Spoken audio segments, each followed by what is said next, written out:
अगला जो हमारा टॉपिक है वो है एडवर्ब। ये 5th नंबर में आता है। जिस तरह से हमने सीरीज बनाया था, तो एडवर्ब को 5th नंबर में क्यों रखे हैं, इसका क्या रीजन है, ये भी अभी पता चल जाएगा।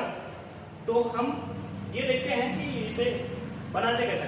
अब जो एडवर्ब है उसको हम हिंदी में क्रिया विशेषण कहते हैं। यहाँ पे मैं हिंदी को हटा देता हूँ। देखिए, इसका डेफिनेशन मैंने लिखा हुआ है, a word which describes adjective, verb and adverb is known as adverb। तो adverb क्या करता है? adverb वो वर्ड होता है जो किसको डिस्क्राइब करता है, किसकी क्वालिटीज को बताता है।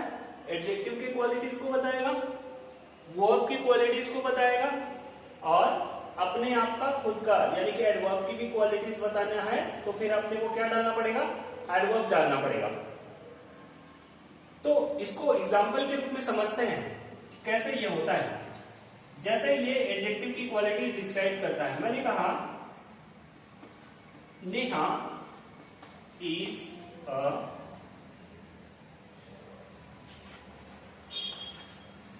Good girl.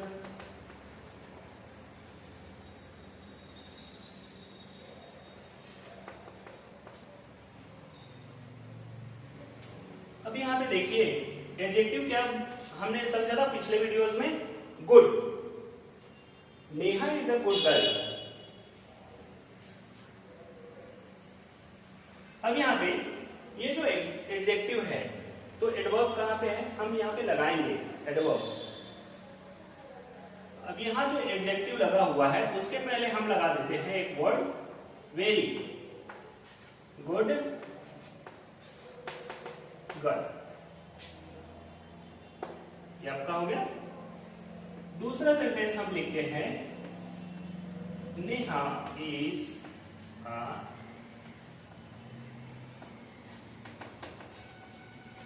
ब्यूटीफुल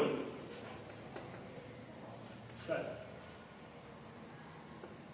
यहां पे ब्यूटीफुल क्या है, एडजेक्टिव है जो नेहा के बारे में बता रहे हैं, यानी कि नाउन के बारे में बता रहे हैं। हम यहां पे डाल देते हैं वेरी ब्यूटीफुल गर्ल। अब देखिए, Neha is a very good girl. यहां पे ये जो वेरी आया है वो क्या है, यही एडवर्ब होगा। एडवर्ब क्यों होगा, क्योंकि ये जो है गुड जो है वो किस पे डिपेंडेंट है, सब्जेक्ट पे, यानी कि नाउन पे डिपेंडेंट है, नेहा पे डिपेंडेंट है। Neha is a good girl. अगर हम वेरी को मिटा देते हैं तो भी, अगर आप इसको हाइड कर दो तो भी Neha is a good girl, ये ठीक बात है, कंप्लीट सेंटेंस है।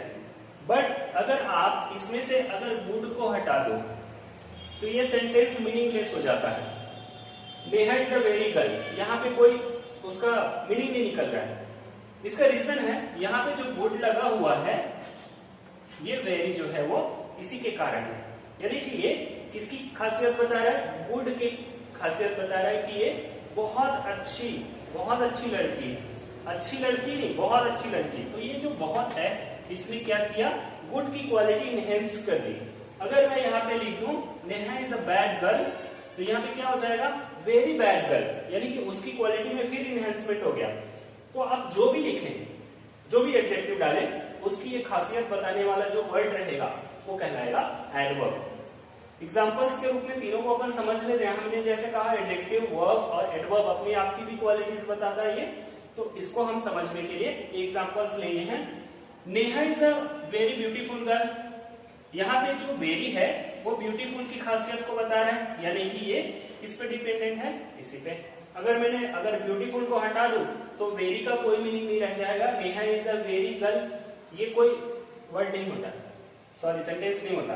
तो Neha is a very beautiful girl, इस तरह से ये वेरी का क्या निकला, मीनिंग है। यही जो वेरी है वो कहलाएगा एडवर्ब। तो ये हो गया, हमने देखा इसके पॉइंट ऑफ व्यू से एडजेक्टिव की खासियत बताने के लिए। ये देखते हैं कि ये वर्ब की क्वालिटीज कैसे बताता है। Ramesh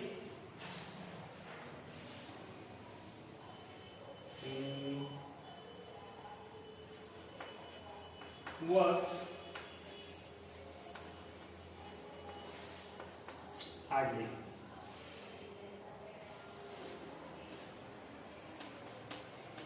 Neha goes school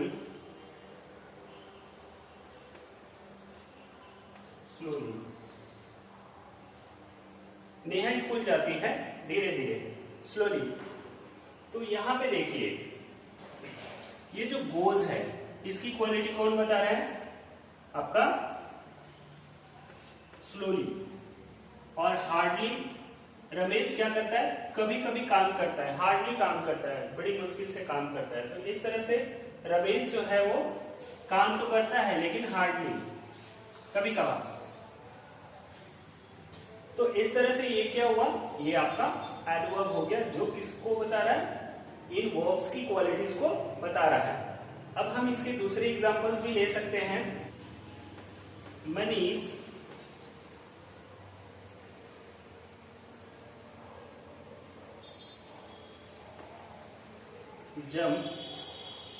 jumps so long।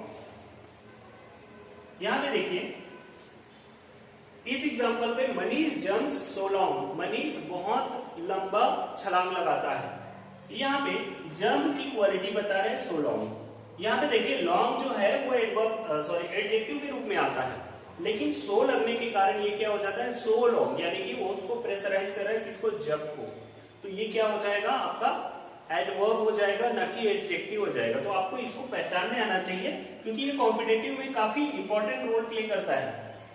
आपको चाहे आप एरर डिटेक्शन की बात करो या फिर पैराजम्बल की, तो यहाँ पे आपको एडवर्ब छांटना रहता है या समझना रहता है एडवर्ब को।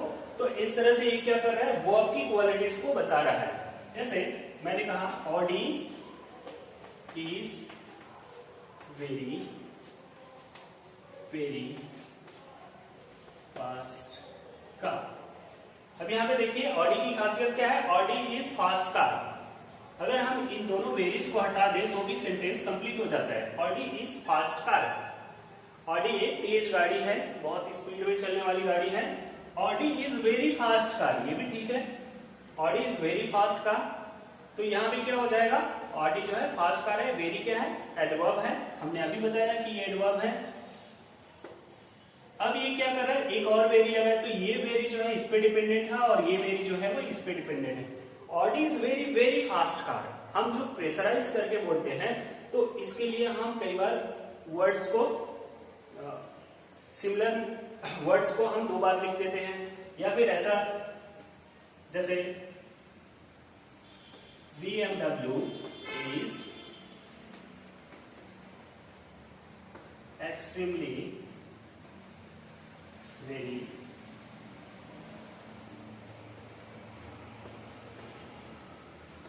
expensive। BMW is extremely very expensive। BMW क्या है? एक्सपेंसिव है। BMW is extremely very expensive। Very expensive है ये अलग बात है, काफी महंगा है। लेकिन हम एक्सट्रीमली डाल दिया तो ये हमारे बजट के बाहर की बात है। तो इस तरह के शब्दों को हम बताने के लिए एक्सट्रीमली वेरी एक्सपेंसिव। तो यहाँ पे देखिए ये भी एडवर्ब हुआ जो क्या कर रहा है? आपका BMW की खासियत बता रहा है। और यहाँ पे वेरी को कौन प्रेशराइज कर रहा है? एक्सट्रीमली, तो ये भी क्या है? एडवर्ब है। तो देखिए इस तरह के जब मीनिंग्स वैसे तो सेम है बट प्रेशराइज करने के लिए हम कई बार इसका यूज करते हैं, तो ये एडवर्ब की क्वालिटीज भी बताता है। तो एडवर्ब की क्वालिटीज बताने के लिए भी हम एडवर्ब का ही यूज करते हैं, उसके लिए और दूसरा वर्ड नहीं है। अब ये हो गया आपका तीनों, जो डेफिनेशन था वो मैंने प्रूव कर दिया। अब हम देखते हैं इसके एग्जांपल्स। वेल, ऑलवेज, एल्स,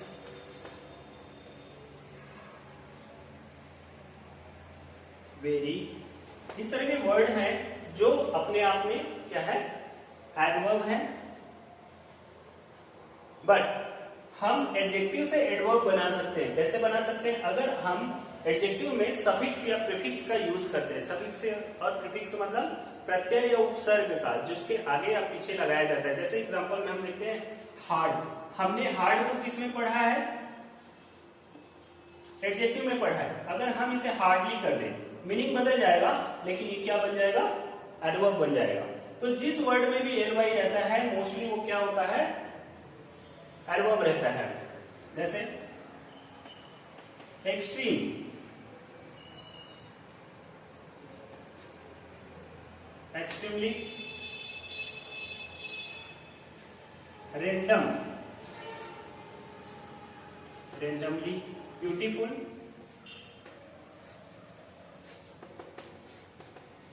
इसको हमने ब्यूटीफुली कर लिया। यानी कि यहां पे देखिए मीनिंग भी कैसे बदल रहा है। हार्डली बड़ी मुश्किल से, रैंडमली कभी कभार, या रैंडमली मतलब कोई सा भी एक बीच में से, ब्यूटीफुली मतलब खूबसूरती से।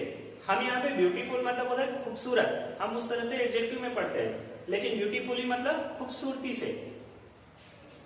He works beautifully। तो यहाँ पे क्या हुआ? उसके काम की खासियत हम यहाँ पे बता रहे हैं कि वो काम कैसे करता है, वह ब्यूटीफुली काम करता है, यानी कि खूबसूरती से काम करता है। तो इस तरह से क्या हुआ? ये एडवर्ब हो गया जो वर्ब की विशेषता बता रहा है। और भी बहुत सारे, किसी भी, जैसे स्ट्रांग है, आप उसको एलवाई कर दो। फास्ट है, उसमें प्रीफिक्स लगा दो, सो फास्ट, सो लॉन्ग,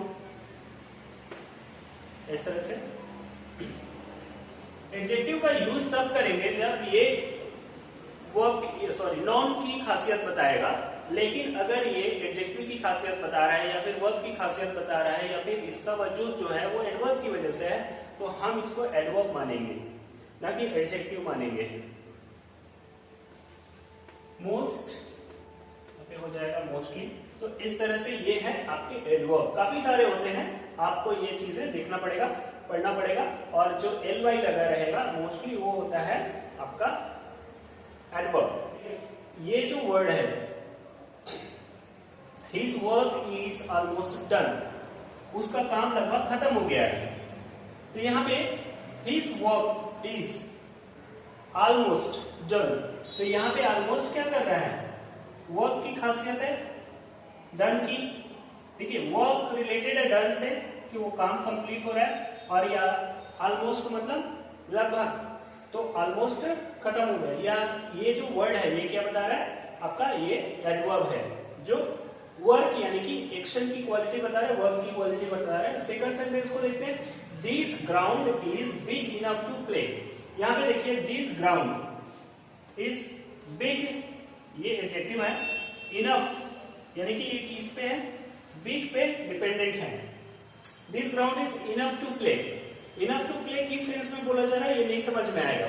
तो यहाँ पे बिग अगर हम लिख देते हैं तो बिग इनफ टू प्ले, ये इतना बड़ा है कि हम खेल सकते हैं। तो इस तरह से ये आपका एडवर्ब हुआ। एडवर्ब यहाँ पे हम इतना ही रखते हैं। उसके बाद एग्जांपल्स तो आपने देख ही लिया है।